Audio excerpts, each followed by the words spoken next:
and thank you all for coming. I'm sure you're all really exhausted, as am I. It's been a really strange week, and my name's Lucy Coleman. I'm sorry, I've got to introduce myself. So I am a primary school teacher, but up until September, I was a reception teacher, and I've worked in early years for far too many years, more than I care to admit. I was a nursery nurse before I became a teacher. I've also been a nanny, and I'm really passionate about early years. So I'll just explain sort of what this meeting's about. So when the lockdown announcement was made and we were told that early years settings would all be staying open and that there was a blanket answer that everybody would be in, I started sort of thinking about that, and I actually started getting quite angry, quite worried for all my colleagues that work in early years. And my colleague Gavin, who is co-chairing this meeting with me, we and Elaine as well, actually, I was talking to Elaine too, we kind of said we need to set up a meeting, we need to talk to people about this, we need to hear what people have got to say. So it was kind of a bit, it was really sort of organised at short notice, but we seem to have quite a lot of people coming in, which is brilliant. So we're going to start off with Elaine Bennett. So lots of you will know Elaine because she is an early years teacher, but she's also the owner of Keeping Early Years Unique. she started Keeping Early Years Unique Facebook group, and so I don't think she needs any more introduction than that, because I'm pretty sure most of you will know Elaine. So I'm going to pass straight over to Elaine and let her sort of talk about what she thinks about the current situation. Hi Lucy. No, I'm not really an owner of anything really. I just it's very sweet. I just started a page quite a few years ago, about 5 years ago now, for people working in early years. Probably for some of the reason that we're here tonight, really, because I'm just sick and tired of early years being completely overlooked. And I think this latest situation has just highlighted it perhaps more than ever before. So I come from a nursery nursing background, and although I've been based in school for probably nearly all of my career, based in the early years in school, I'm really committed and really passionate about standing together with my colleagues in the PVI sector. And I think that's because, I spent as a nursery nurse, I spent time training and working as a nanny, like Lucy was saying, and in day nurseries and in family centres and all these sorts of things. So although I work in a school, I see myself as an early years practitioner. And much like Lucy, I'm completely incensed by this kind of current situation.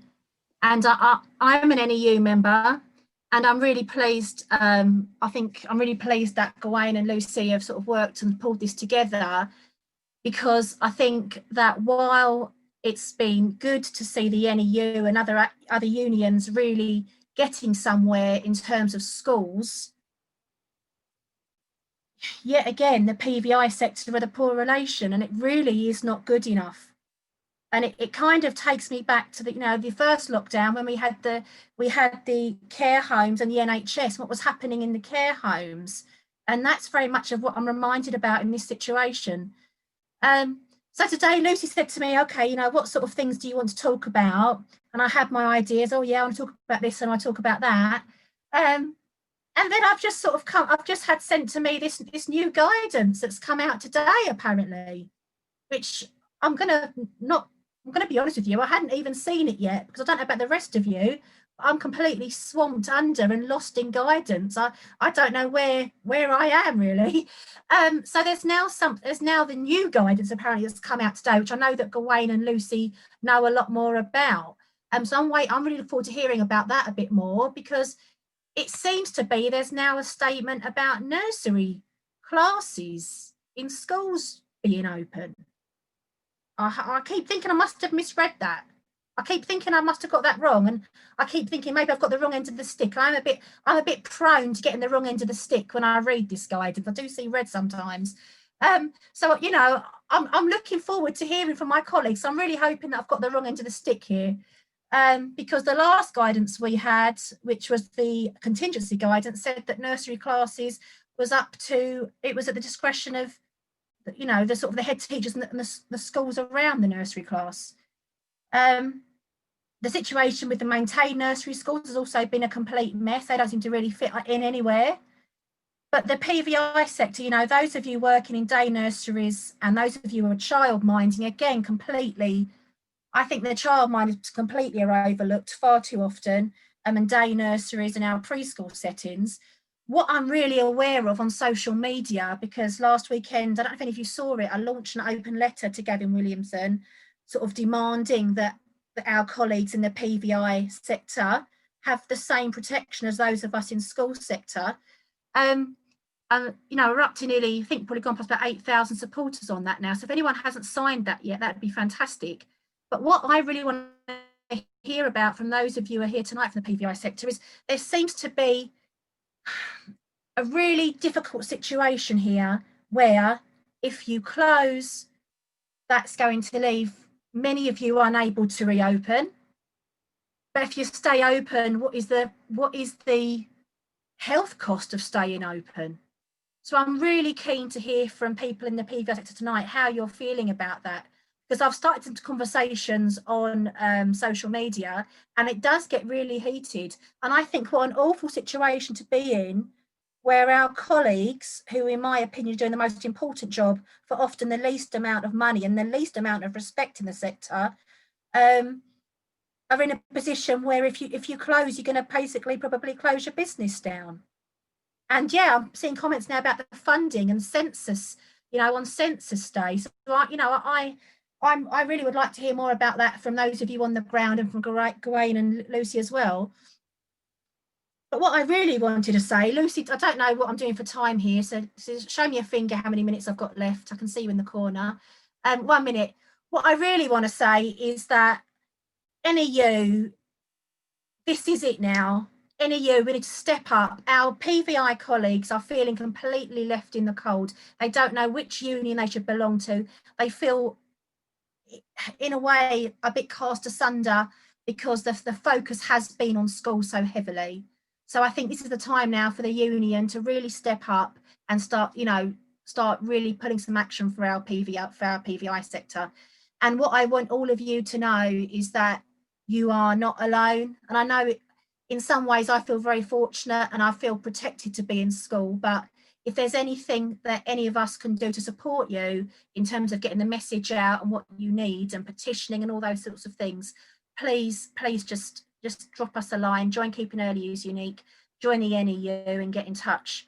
I will say one of the positives that I am at the moment experiencing is with some of the online stuff we're doing with the children and the engagement from parents. So I would say if you are having to put things in place online for children, just keep it play-based, keep it about interaction, keep it about relationships, and just keep it, you know, as we know that EYFS should be. That's not really anything I came to talk about, but I just feel completely confused at the moment. So I don't know if I've really achieved anything there, but just I want you all to know that you're not on your own and we will be fighting for you as hard and as much as we can. Thank you. Thanks so much, Elaine. And I think what's really crucial from that is that key message that it's when we stand together, it's when we support each other.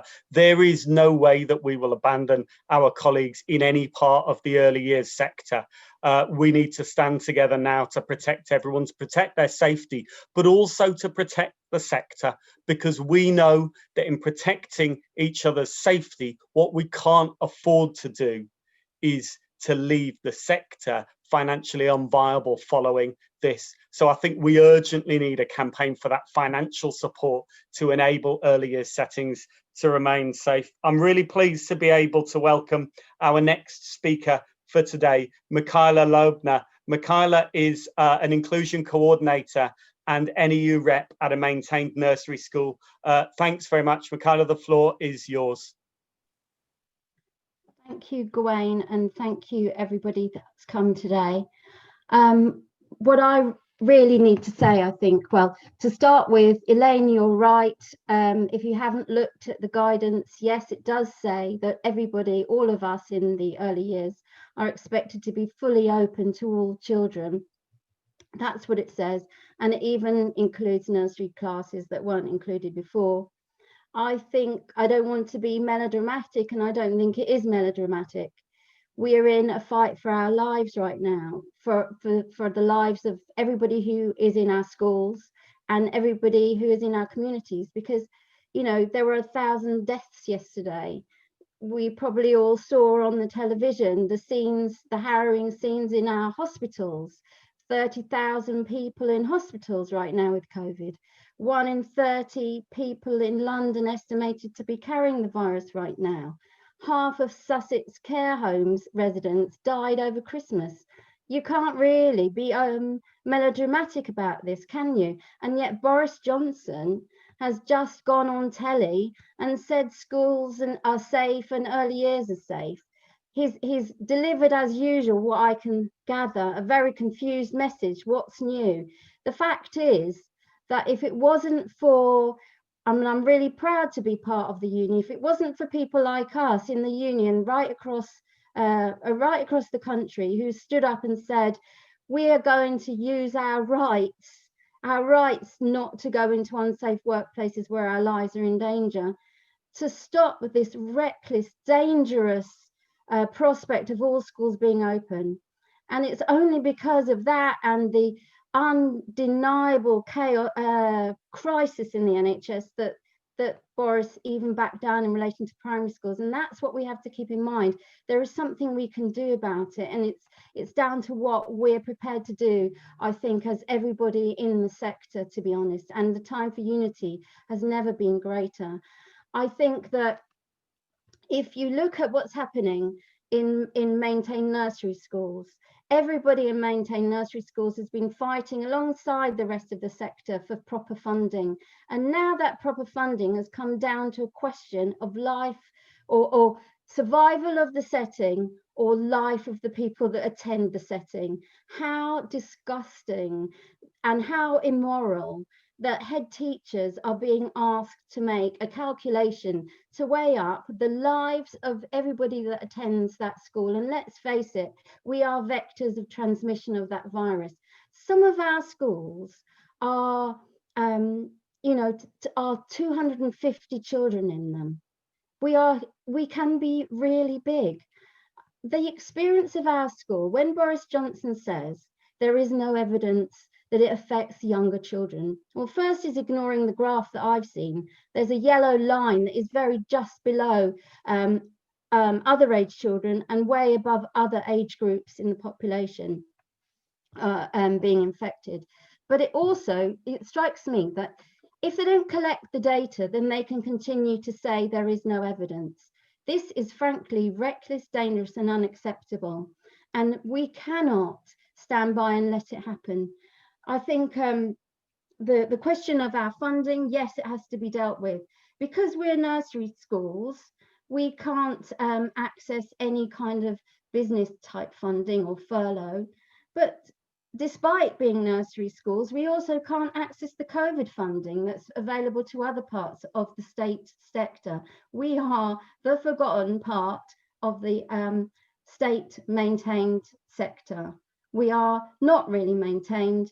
We are schools, and we need to be seen like that. And I know, from talking, the experience of my school just before Christmas, as the new variant obviously took hold of us all, it swept through our school. So we have 160 children in our school and 30 staff. 10 of us contracted the virus just before Christmas in the last week of term, 10 of us. We took that virus home to our families and our loved ones. At least 18 of our own families then got sick. We don't know how many families and children already were, we certainly don't know how many children were already infected. We don't know that. They don't present with symptoms. They're not allowed to be tested. And many parents wouldn't really want to put their children through that. We don't know. You know, Boris tells us that under fives aren't particularly affected. That may be the case, but they are infected, and we are part of a community. For the lives of everybody in our schools and the lives of everybody in our communities, we cannot let this happen. We can't let our head teachers be faced with an immoral decision about survival of the school or survival of people. This is immoral and it's unacceptable, and we have to stop it. So what I would say is, we all need to stick together. We all need to take action. We all need to continue what they're doing. There's plenty of money out there. They've given 8 billion already to their towards messing up the COVID response. We need some of that money to give to families to be at home where they're safe. We need some of that money to keep us all afloat. Thanks, everybody. Thank you, Michaela. Thank you so much. I think you make some really important points there. And I think it's really key that people understand what a maintained nursery school is. And I think a lot of people don't really understand that maintained nursery schools stand alone. And so if their funding is cut or reduced, then they just won't be viable anymore. And I think also the point you made about the testing of children, you're absolutely right. An awful lot of parents will not get their children tested, because if other family members have tested positive and you've got your 3 or 4 year old at home, why would you want to put them through that kind of test when the rest of the family are isolating anyway? So I think that and also there's the whole issue of asymptomatic transmission with children. And I think what we need to remember is that this lockdown has to be different to the last one, because we now know that children can transmit this virus and that they are vectors for the virus, for the transmission. And so we have to do things differently. And of course, the issue of funding, which is being referred to regularly. So thank you very much, Michaela. And our next speaker is David Liley, and he is an owner of a private day nursery. So I'm going to hand over to David. Okay, great. Thank you very much. My name is David Liley, and my wife and I own a small early years nursery in Worthing in West Sussex. I have a background in health and social care. I think if you cut my wife and I, we bleed NHS and social care. Many of you will be aware of Childline and the NSPCC National Child Protection Helpline. And just as a bit of background, I was the guy that started up the NSPCC National Child Protection Helpline back in the 80s. The issues for us today in a small private setting, well, I think there are 3 or 4 things that would be really helpful for us. One is an update to the guidance, which is woefully out of date, particularly in the context of this more virulent strain of COVID. And that's not just because any of us sit back and wait for guidance to act, but it's because our insurance cover is dependent on us adhering to guidance. If the guidance is out of date and we ignore it, and then we fall into an insurance issue, we will end up in conflict with our insurers, because they're telling us that they will only back us if we adhere to the guidance, but the guidance may be unsafe. And so that's a crucial thing. The second thing I think for us is staff safety. And this is absolutely paramount as far as I'm concerned. We have no access to lateral flow testing for staff, which is the kind of testing that can happen without staff showing symptoms. We've currently got the crazy situation of boxes of unused lateral flow tests sitting in secondary schools that are closed with no access to those tests for nursery schools. And And that seems to me to be completely crazy. We're still in the situation where our staff have to show symptoms before they can be tested, rather than being proactively tested in the same way that care home staff are in care homes. I think the next thing for us would be privileged access to vaccine. At the minute, all of my staff will sit in the queue, as I will, until we work down the priority list, and we don't feature on the priority list at the minute. But there is nowhere in the whole health, social care, or education system where people are being expected to provide intimate care in the same way that my staff are, in such a gross, unprotected way. They're changing nappies. They're wiping noses. They're cuddling children that are distressed, and they're being offered absolutely no protection other than the kind of measures like, visors and whatever and the stuff we would do routinely. But of course, we haven't had in the private sector any access to PPE since the beginning of this thing, other than the stuff that we buy ourselves. And there's no issue about buying it. I mean, I'm happy to do that, but not even to have been offered a sample pack by our local authority is frankly an insult. And I think then the last thing I'd mention about our kind of wish list is some kind of funding guarantee that we won't be forced into bankruptcy.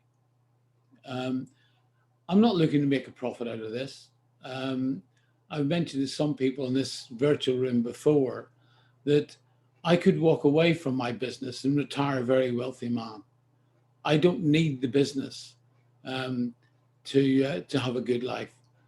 My wife and I do it because we're committed to it and we love it. And in terms of things like any kind of a request that all nurseries are closed, well, I've gone and asked my staff and I've said, if you want me to close, I'll close. I can take the financial hit. And my wife and I have funded all of our staff, irrespective of whether we've been open or closed, irrespective of whether we've been able to allow them to work or not. We've funded all their salaries fully all the way through this pandemic. We've done that out of our own pocket. This is not a financial thing, but I do not want to be forced into bankruptcy by it.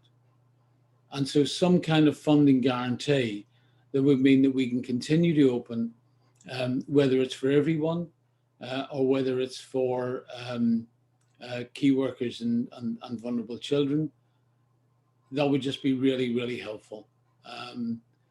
My staff don't want the nursery to close because they know their jobs will go with it and they need the income.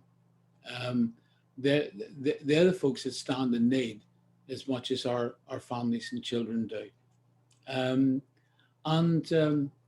That's it from me, really. I hope that helps. Thanks very much, David. And such an important point there, that this isn't just about ensuring the safety, but it's ensuring the safety without destroying the sector. And I think that's what's so absolutely crucial. We need the government to make an immediate shift on its position regarding early years being open. And I have to say, the advice that's come out today is an absolute disgrace. It's putting lives at risk. But we also need them to guarantee the support so that when early years settings are only open to the most vulnerable children and the children of key workers, as we know is right and proper, that the sector doesn't then take a hit and we're not left with a broken early years sector following that. At this point, before we bring in our next two speakers, we're really keen to open the meeting up to the floor because we really want to hear from as many of you as possible. So we're going to open up to the floor for about 10 minutes now. If you would like to make a contribution, please raise your hand. You can do that by clicking participants and then clicking the raise hand button. at the bottom. We really want to hear what's happening in your setting. We really want to hear what you think some of the solutions may be and how we can work together to protect people in early years. So if you would like to make a contribution, please do raise your hand now. If there are no contributions from the floor, then we'll move straight on to our next speaker. But I do have Judy Cox. Judy, if you'd like to unmute and let us know what you want to say. Thank you. It's just a very small point. I very much agree with all the speakers who've spoken so far. I work in an EYFS in a primary school setting, and the government instruction today is that the nurseries must also open. And in the press release, or else they will get their funding cut too. So it is it's not just the private maintained nurseries, it's also the primary school based nurseries that are being bullied by the government financially to put their staff and their communities in an unsafe situation. And on the press conference tonight, Boris Johnson's first question was, how can EYFS settings be safe when primary schools are not?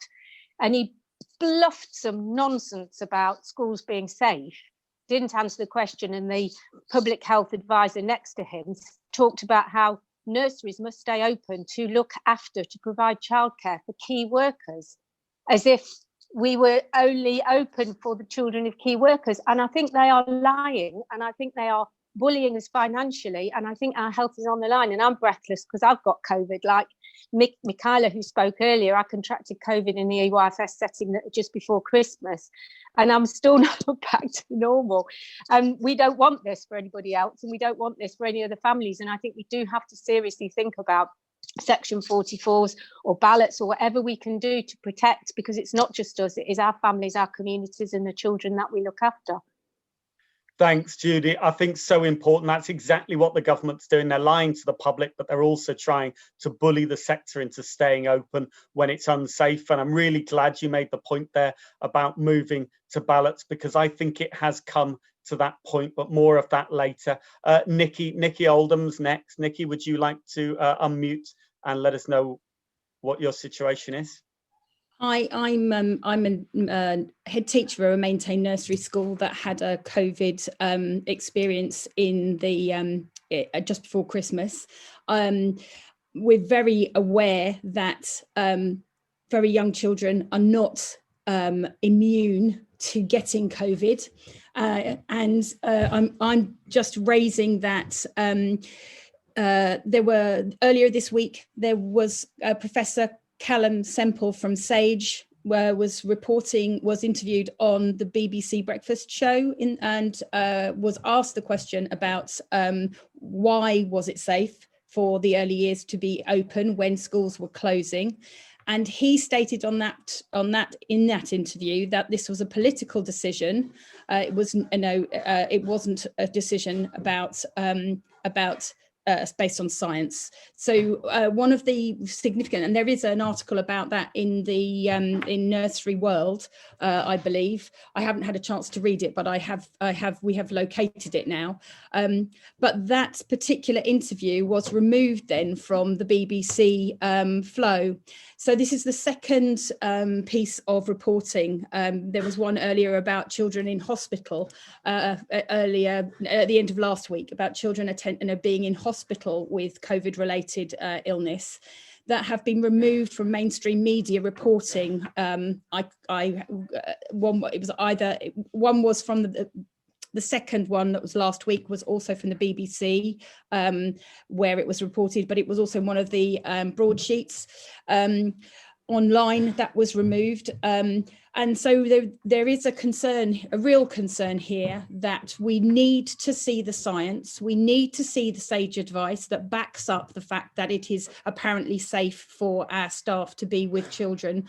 I think the reality of working with very young children for all of us in the sector is that we know that it can't be understood to be safe when everything else is closing down. One of the childminders made a very, on one of the online debates on social media, said, how can it be possible for me not to be allowed to see my grandson in my home over Christmas, but I am allowed to be working with 6 children in my home at the start of this term, when the figures have gone higher and we are in a national lockdown, which had progressed the situation. So there are really, really significant issues around the information we're getting, the science that's being shared with us or not shared with us. And I think that there is potential here for a legal challenge. I know the unions have requested that scientific advice on which the basis of these decisions are being made. And I think that's something we should really strongly push for, because that will help us. I believe that would help our case. I think you're right, Nikki. I think it's so important we push for that guidance. And we saw what happened when they released the SAGE minutes that they've been withholding from the 22nd of December. So we need the truth, and we need it now. Julie Forgan next. Julie, if you'd like to unmute and let us know what your situation is. Hi, I'm a TA and a Unison rep in a large nursery class, which is 78 places and part of a primary school. We put in a section 44 over the weekend at our school and closed the school. And then when the government announcement came in the evening, the whole staff was just so relieved that had happened. But now the nursery staff are absolutely devastated at the news that we need to stay open. And at the moment, the head is only offering places in the nursery to key workers and vulnerable staff. But funding is just a major issue. Our school cannot afford to pay the staff if he loses all of that funding.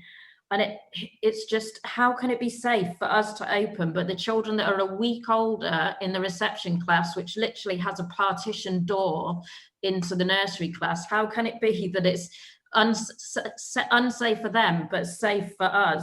Does the kind of COVID stop at this partition wall?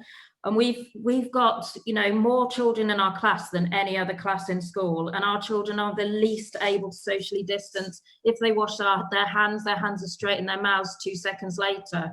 So what are we going to do about it? Are we putting section 44s back in? Are we organising ballots? But staff need urgent answers as to what the next step is.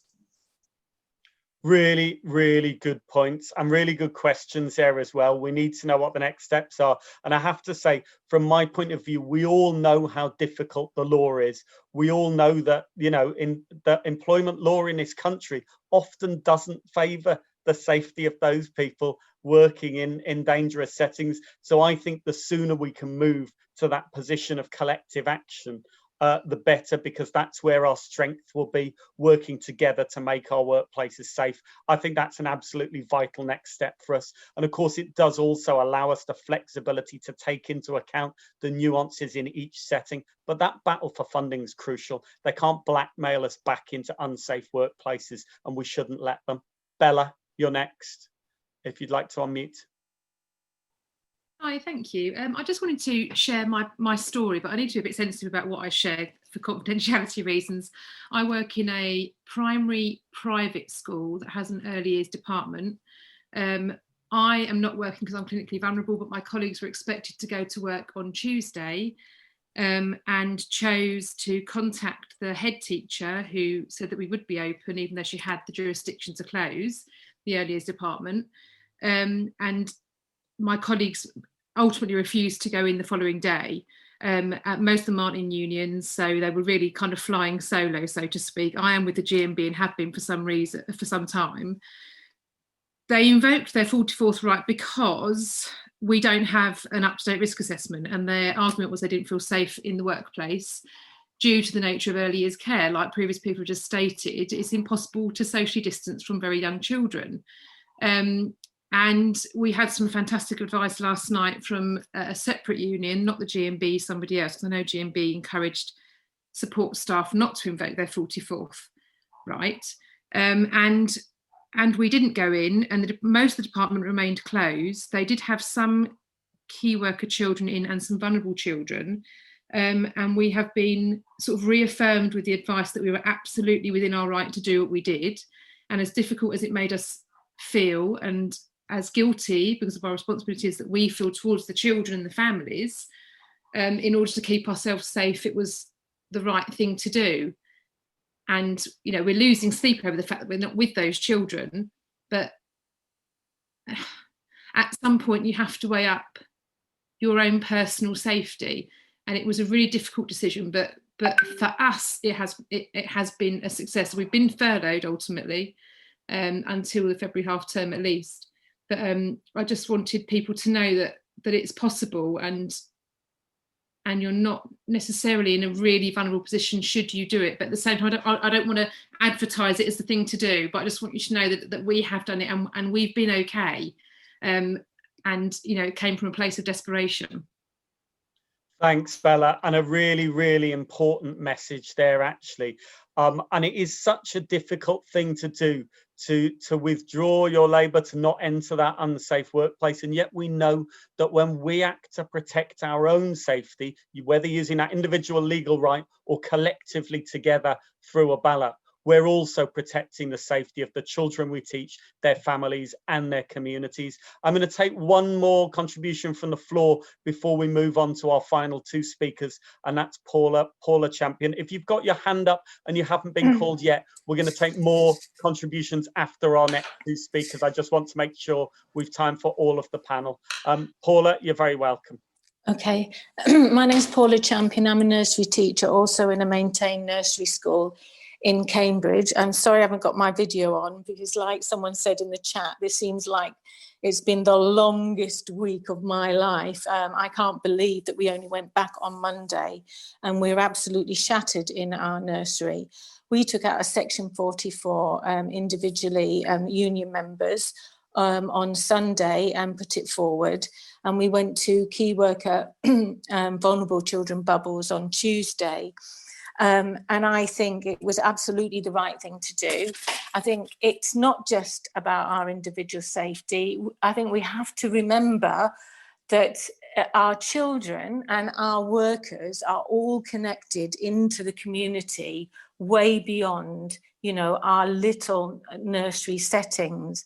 So people go back to families, even in lockdown, who may have children in schools, who may have family members who are working, and so the transmission goes well beyond, you know, our little settings. And so we're talking about protecting those communities and the NHS, you know, that the government keeps going on about. We are taking, and this is why I'm so fuming, we should not let them take the moral high ground.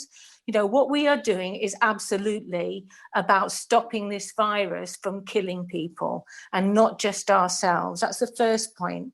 The second about funding, you know, I don't think they did overlook us, the government. They know what they're doing. You know, they know that they will have to fund, whether it's state-maintained nursery schools, childminders or PVIs, you know, if we go to key worker vulnerable bubbles. And as we have been fighting, all of us, for funding, whatever the sector, over the past, you know, especially since the 15 and 30 hours came in, for decent funding, and we are still fighting because they refuse to give it to us. You know, they're refusing over that, and they're refusing over the issue of safety.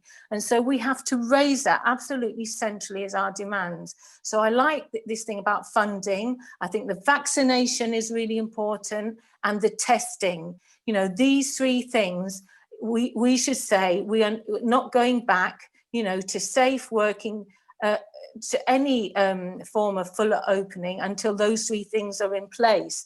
And in the meantime, with the viral spread so high and the deaths so high, everyone should be funded to go to key worker and vulnerable bubbles. And no setting should be forced to close, and they should be our demand. And I was wondering whether we should not be asking our local authorities to actually, especially, you know, in state-maintained nursery schools, to cover any costs that we will be losing to stay safe. You know, we should be asking our MPs to raise the questions at the APPG at the weekend, but we need to hold the line. You know, we need to hold the line, and we need to raise the arguments. We've been trying to get press coverage for months, for years like this. You know, we're not going to leave it in the hands of Boris Johnson. We should be up there fighting and shouting our case. Now we have got the opportunity to do so, and doing it proudly.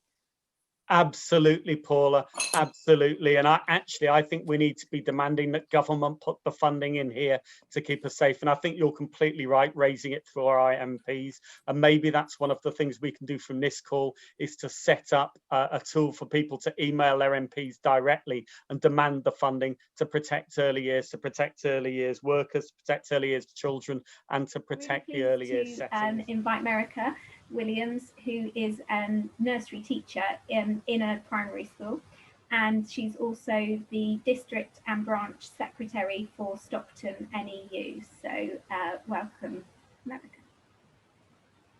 Thank you, Lucy. Well, what a week this has been, hey colleagues. As Lucy said, I teach nursery in a state-funded primary school. 2-form entry primary in Stockton-on-Tees. The colleagues, staff in my school, my area, we've discussed section 44. We talked about how unsafe it is for us all to be in school. We are all employees of that school.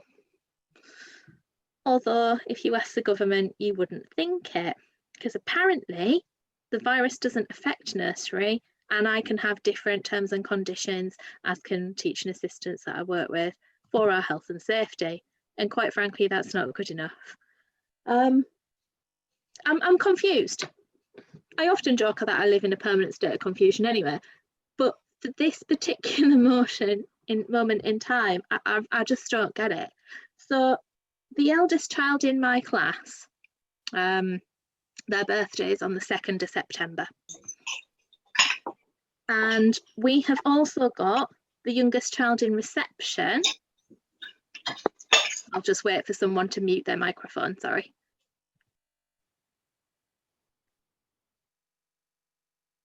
There we go. The youngest child in reception, their birthday happens to be on the 31st of August. So what's so different about those two children, that apart from the fact that they are born a couple of days apart? One of them is being protected, their families are being protected, because that child doesn't have to be in a vector of transmission, e.g. a school. The other child is now being told by the government that they're expected to be in nursery in our school full time. It makes zero sense whatsoever. We as early years professionals are in closest contact with anybody within that school. And you all know this better than anybody else. Today, for example, I had we had a child wet themselves, so they needed their clothing changed. We had a child that did that typical thing of running inside when they'd literally been told not to, fell over, bumped their head, crying. You can't not sit them on your knee and give them a cuddle. It would be cruel not to. So I had that today. I had a child who came up to me with a finger with blood on it, going, because they'd stuck it in their ear and they'd cut the inside of their ear with their fingernail. And I had a child come up to me and whisper a safeguarding disclosure in my ear. Also had children coming up to me with a snotty nose, needing me to blow their nose for them because they're 3 and they're not capable of doing that themselves yet. We, out of everybody, are in the most danger for catching a virus from children because we are in the closest contact. Our colleagues in the SEND sector are being exactly the same boat there. It is ridiculous. Our staff in school, all of the staff in my school are currently in full time with smaller key worker and vulnerable children bubbles, simply because we are near a hospital and quite a lot of our parents happen to be staff in hospital. We've got so many key worker and vulnerable children, we are all in full time. However, the groups are smaller and we're all needed to be in full time to maintain the smaller group sizes. Otherwise, it wouldn't be safe for the rest of the staff in school. What's upset me though, colleagues, is today I've basically been told, as have you, and anyone else that works in a school, that, you know, I feel as though the government have turned around to me personally and said, do you know what, America, your life doesn't matter. Your colleague in the room next door, we care about them, we care about their families, but you, nah, your life doesn't matter. That is essentially the message that we as a profession have been given today, and quite frankly, I am disgusted. We need to stand up and we need to do something about this. It is just simply wrong. Why can the other staff be afforded safety measures and other school nursery staff, such as myself and many of you, are not? It is wrong. Are our lives not important? Do we not matter? The impact that has on mental health as well as physical health is huge.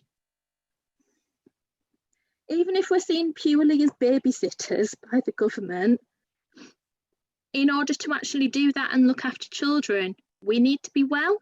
We can't be struck down with COVID in order to do that role. I mean, I'm a qualified teacher. I'm there to actually teach and educate the child. I'm not there to just babysit them. But still, we need to be well. We're not a babysitting service. The impact that this is also having on siblings in school. If some children are expected to be in school full time, because nursery is a part of school. I'm frequently told this by my senior leadership team, you are a part of school. Not according to the government. If those children in my nursery class are expected to be in school full time, but their siblings are not, they are then wondering why. That's leading to a lot of upset children, some of whom are wanting to come into school in older year groups to be with their siblings, and they can't be, and they don't understand. I mean, to be quite honest, I'm with them on that. I don't understand either. In our school, we've got a 72-hour quarantine policy for items brought in, not for children. That would be me. So, for example, in year one, we've got reading books that go home. They, when they're brought back in, need to be quarantined for 72 hours before they're allowed to go back somewhere else. Reason being, virus lives on surfaces. Okay, so shoes, does that not got service? Clothing, does that not count as a surface? Your skin, we're told that we need to wash our hands. I'm pretty sure that's a surface. 3 and 4 year olds have got those things. And when we're in close contact with them, doing intimate care, giving them cuddles, sorting things out, we are touching those surfaces, and we cannot, as I've just said, because it would be cruel, quarantine a child for 72 hours. Therefore, we are at risk. Our families are at risk, and those children are at risk. And it is absolutely insane that they're telling us today that we have to remain open, even though our colleagues are not. As I've already said, sorry Lucy, I'll just let you wrap up.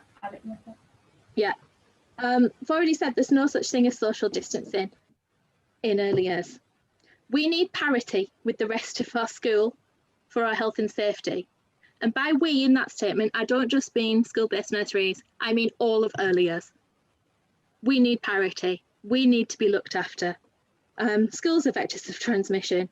Even if the siblings are at home, the children in nursery will still be taking that virus home, potentially infecting grandparents, potentially causing deaths. And those deaths, colleagues, are at the hands of our careless, reckless government, and we need to stand up and stop them. Thank you.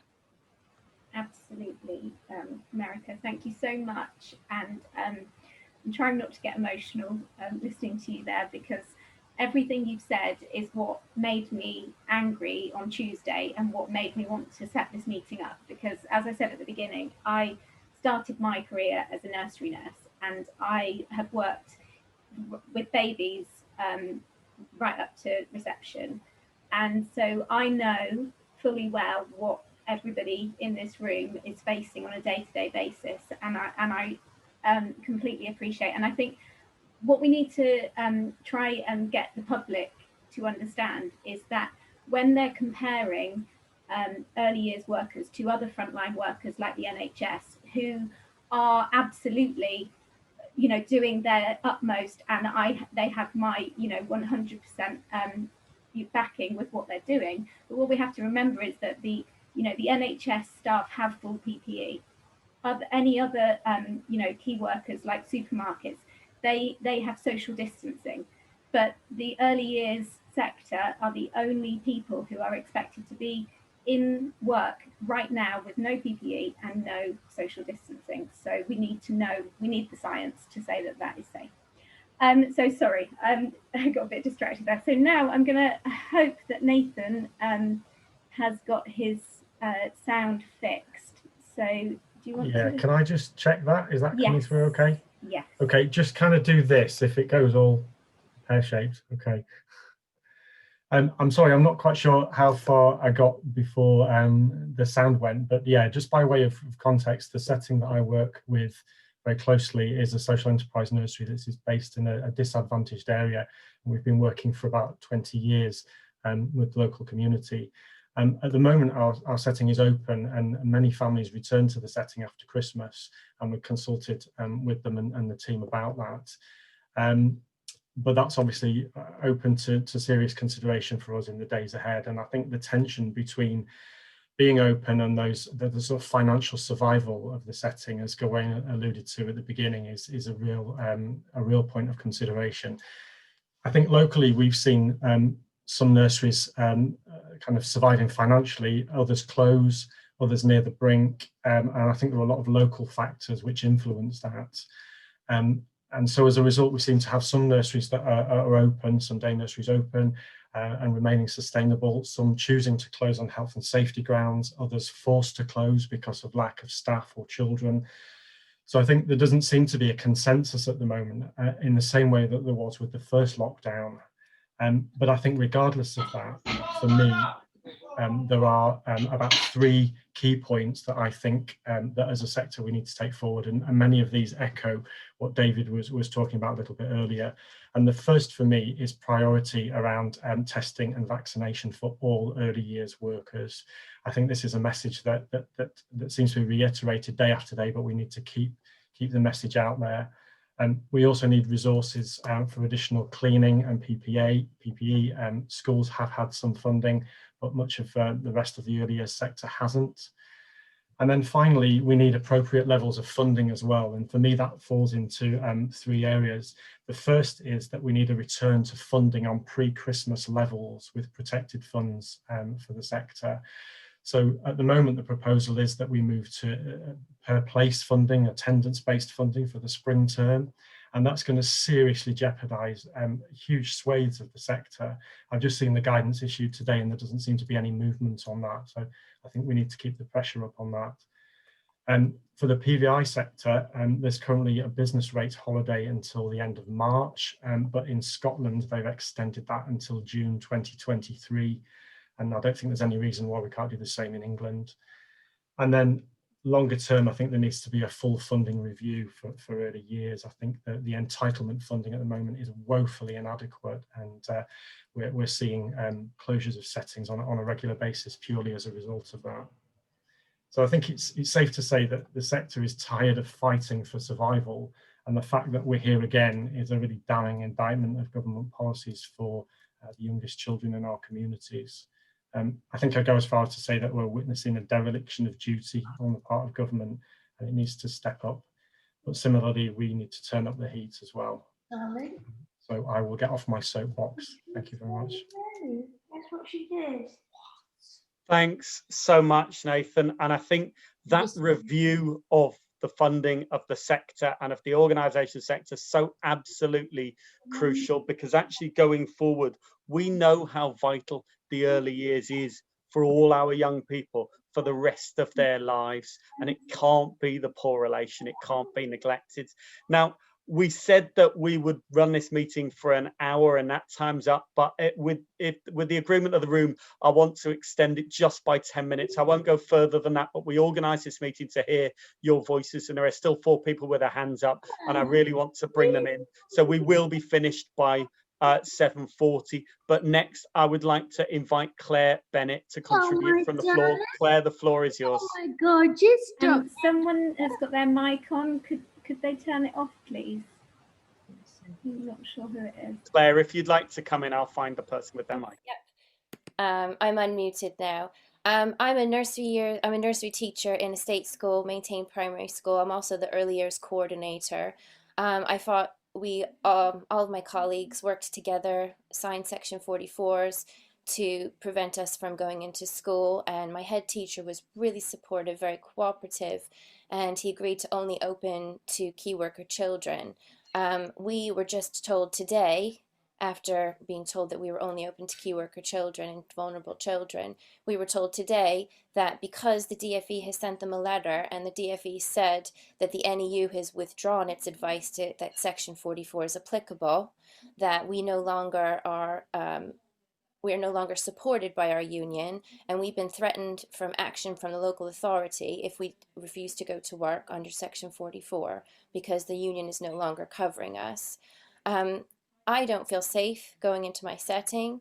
I'm the one who's done the risk assessments. I'm the one who's read the guidance. I'm not an epidemiologist. I'm not a infectious disease specialist. I'm a trained early years professional. I'm not qualified to make these judgments about whether or not the children can play with sand or Play-Doh. I'm not qualified to know how many times I need to wipe the handles of the doors or the tables to keep them safe. I'm not qualified. I have an amazing free flow classroom. The children touch everything. There is no way I could clean everything that needed to be cleaned properly. So I don't feel safe. I want to be able to, as the early years coordinator, to coordinate my staff to say, we're not going to go to work in these unsafe conditions, but I don't know if I have the support and the backing to be able to do that. I don't want to say to my team, don't go into work, it's not safe, and then have the local authority getting HR involved and them suffering as a consequence. I'm not sure what to do, but what really frustrates me the most in this is when it suits the government, we are essential key workers and we are needed to keep this economy going and keep people in work. And when it suits the government, we are not key workers and we don't deserve vaccinations and we don't deserve PPE and we don't deserve testing for the children in our classes. What are we? I want the clarification. Either I'm a key worker and I will happily stand up and serve this community and serve the people, or I'm not, in which case I deserve to be protected just like everybody else. Thank you. Absolutely, Claire, absolutely. And just to be really, really clear, the union has not withdrawn the advice it gave on Sunday night to use Section 44 where it was not safe. All that we have said as a union is in the majority of workplaces in primary and secondary schools where the move has been made to vulnerable and key worker provision only, then we know that the demands in that Section 44 letter, the trigger for that Section 44 advice we gave has now changed. It hasn't changed in your setting, but we're also aware that employment law in this country is weak. It doesn't adequately protect workers. So we are suggesting now that the best way of protecting ourselves is to organise collectively and to move from Section 44 to ballots, because I believe that's where our strength is, in collective strength. But I would advise you now to contact your local district or regional office urgently, because they will provide you the protection. We will not leave our early years members out in the cold. We will stand up for all of our members. Jane, I'd like to bring you in next. Thank you, Claire. Yes, hello and thank you. And I just want to say all the speakers so far have been quite heart-rending, and I'm with you in everything you're saying. Just quickly, I work in an independent school. I run the nursery and preschool. We have a small group. It's very tiny. In fact, I'm the only member of staff in there at the moment. So I'm feeling pretty vulnerable to my lovely children who come in, but they're coming in. I'm doing it full time. My other colleagues who are from reception, obviously up to year 6, are also in full time, and they're doing remote learning, and they're also looking after so-called critical care and key workers children. I feel the category for critical care and key workers has got really wide, so wide that we have got quite a lot coming in. And I think that needs to be radically changed personally, and needs to be much narrower and more specific. I just really want to reiterate, I think the category should be much smaller. I think early years should shut and be treated the same as schools. I think funding needs to be very much sorted by the government. I think the government should be giving much more help on a monetary basis. I think there should be, if we are going to be open, we should have PPE, and vaccines we must be a priority to have those. I'm absolutely browned off with hearing about how safe our settings are for children, but very little is mentioned for staff. And I just don't believe what I'm hearing, that we're not at risk. And I just believe that we, in early years, we are holding the future for this government with our children. And the government need to recognise this. And I think the pressure has got to be kept up. And just do what you can, everybody. Just do what you can. But shout, make some noise, and let's be heard for once in this country. Thank you. Thanks very much, Jane. And I do think it's really important that we negotiate over those categories to make sure that it's safe, and to make sure that we are providing that essential care for those who need it, but that we're not bringing in children who don't need to be in, apart from anything else, because it puts them at greater risk. But I think also we should recognise parents are under immense pressure, and they're being misinformed by this government. They're definitely not the enemy. We need to be working with them to make sure that we can take on these challenges. Final contribution from the floor, I'd like to bring in Amanda. Amanda, if you'd like to unmute. Yes, thank you. First of all, thank you very much for organising this meeting, and what timing it turned out to be. The speakers today have been absolutely fantastic.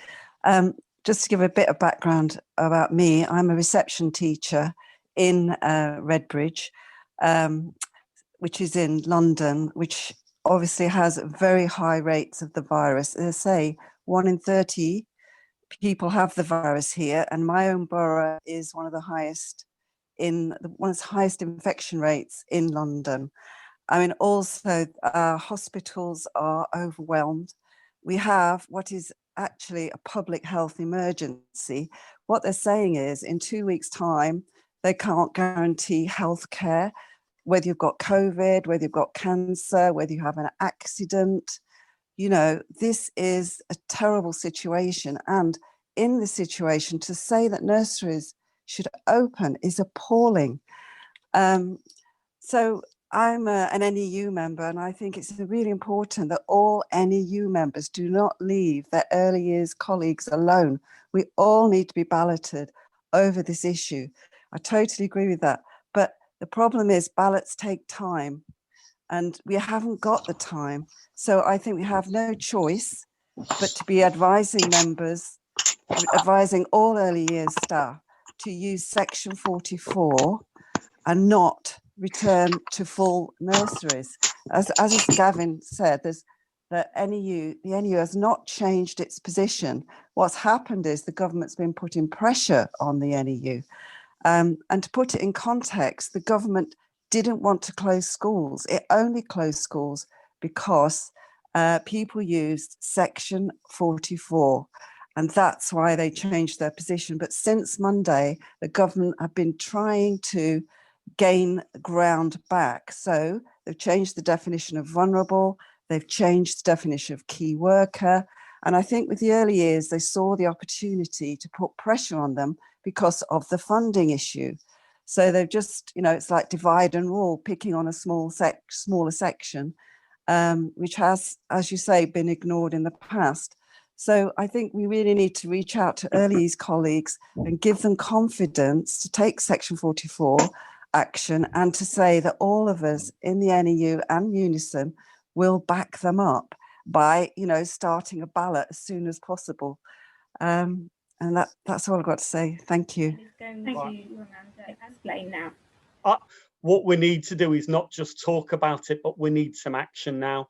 I think it's really important that our unions step up. I think they need to back any ballot that is around safety in any early years setting. I think we need a clear commitment that they will back ballots to keep us safe in early years settings. And if that is a ballot to reduce to vulnerable and key worker children only, it should be supported. If that's a ballot to make other changes, safety changes in the setting to make it safe, it should be backed. So I think we need a clear commitment from our unions. They will back ballots in any early years setting that protects the safety of members. I think we need a fast process for processing those ballots. And I know the NEU's been looking at it because we need to speed that process through. We can't afford to wait. We need to make sure our members are protected and safe. I also think, and I'm taking this from the comments people have made so far in the conversation, but I also think that we need a massive campaign bringing together the unions, the organisations that campaign on behalf of the sector, all of us together to campaign for some kind of financial rescue package for the sector, because this pandemic has hit early years harder than any other sector of education, and we need that support to ensure that it continues. So I think that's absolutely massively important. And maybe, as was said by one of our speakers earlier, maybe what that leads into is a complete review of the way the sector is funded so it can be put on a firm footing going forward. So those are the first two immediate things I can think of. But the third thing is just watching the chat. I've seen so many people say they're not in a union yet. They don't know what to do. Your unions are the way you can make this happen. They're the way you can stand together collectively to change what's happening in your sector. So join a union, whichever union you join. I'm a member of the NEU, but I welcome members of this conversation who are members of Unison, of GMB, of other unions. Join a union, get active within it, and let's press for support for ballots for safety in early years and for a massive campaign for a financial rescue package for the sector. And I think we need to stick together. I know Lucy's asked people to put their details in the chat. We will be saving the chat. Let's keep this conversation going. Let's work together, and together let's protect the future of early years, because it is the future of our children, the future of every generation that we're talking about here. Thank you so much for everything that you're doing in your settings in early years and everything you're doing to protect your colleagues. Lucy, would you like to have the final word? Yeah, to be honest, I'm overwhelmed by all of the contributions today, and we really wanted to be able to bring our speakers back in for 1 minute at the end, but I don't think there's time. Please do put your details in the chat, or send me an email. I've put my email address in. It's luce, LUCE _181@yahoo.co.uk. So if you're not comfortable putting your email in the chat, then just send me an email. And I have been trying to set up an early years network in the NEU, and I know that the staff are on the case with that. I've been working with somebody at the NEU to set that up. So please do get in touch. And I mean, I think that the amount of people here today has shown that there is an appetite for this. So if people want, we'll talk in the network, and we will set up another meeting so that we can, find out how you're all getting on with all of the actions that Gawain's just asked you to do there. So thank you, everybody. And let's work together to protect the sector. Thank you so much for joining us this evening. We'll speak to you all soon.